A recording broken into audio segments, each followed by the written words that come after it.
નમસ્કાર ખેડૂત મિત્રો, તો ગ્રેટ ફાર્મર નામની આપણી આ યુટ્યુબ ચેનલ ઉપર આપ સૌ મિત્રોનું હાર્દિક સ્વાગત કરું છું. અને આજે આપણે વાત કરવાના છે મગફળીના ભાવ વિશે. તો છેલ્લા કેટલાક સમયથી મગફળીના ભાવમાં એક મંદી હતી અને છેલ્લા થોડા દિવસથી એક તેજીની શરૂઆત થઈ છે.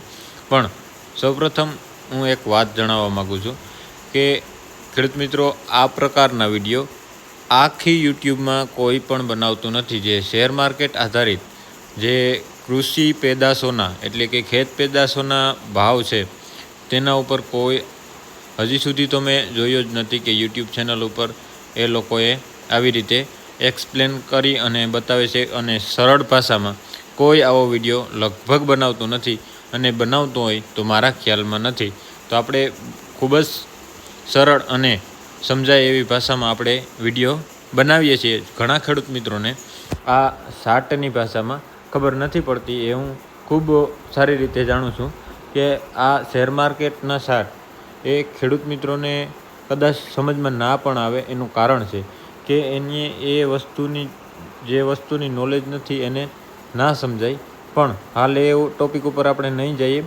અને આ જે ભાવ છે એ 5 મણની મગફળીનો છે. ઘણા ખેડૂત મિત્રોનો વોટ્સઅપ દ્વારા સવાલ હતો કે તમે જે વિડીયા બનાવશો એમાં તમે ભાવ નથી કહેતા. ભાવ તો કહું છું, પણ એ જેમાં 5 મણનો હોય એમાં 5 મણનો કહું છું, અને જે આ છે એ 5 મણનો ભાવ છે કે જે મગફળીના 20 કિલો એટલે કે 20 કિલો એટલે 1 મણ, એટલે 5 મણના ભાવ હોય છે. જીરામાં પણ એવી રીતે હોય છે, ધાણામાં પણ એવી રીતે હોય છે.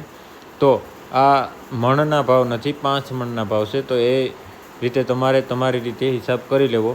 મગફળીમાં આપણે ટોપિક ઉપર આવીએ કે મગફળીમાં આપણે કીધું હતું કે એક બજારમાં એક સ્ટ્રોંગ મુવમેન્ટ આવી ત્યારે આપણે અહીંયાથી કીધું હતું કે હવે મગફળીના ભાવ અહીંયા રમતા જોવા મળશે, પણ એવું ન થયું અને વધારે તૂટી બજાર અને ફરીથી આપણા જ લેવલ ઉપર આવી ગઈ છે.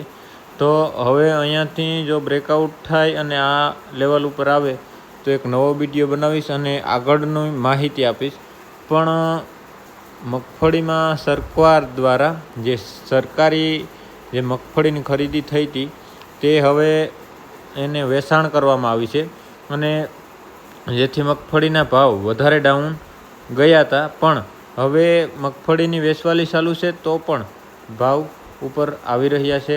તો આપણે થોડીક રાહ જોશું અને પછી એક મોટું તારણ આપશું કે મગફળીના ભાવમાં આગળ શું થવા જઈ રહ્યું છે. તો આજના વિડીયોમાં એટલું જ. અને જીરા, ધાણા અને કપાસ વગેરેના ભાવ માટે આ ચેનલને સબસ્ક્રાઈબ કરી લેવી, જેથી વિડીયો આપ સૌને મળતો રહે. હાલ માટે એટલું જ. આભાર.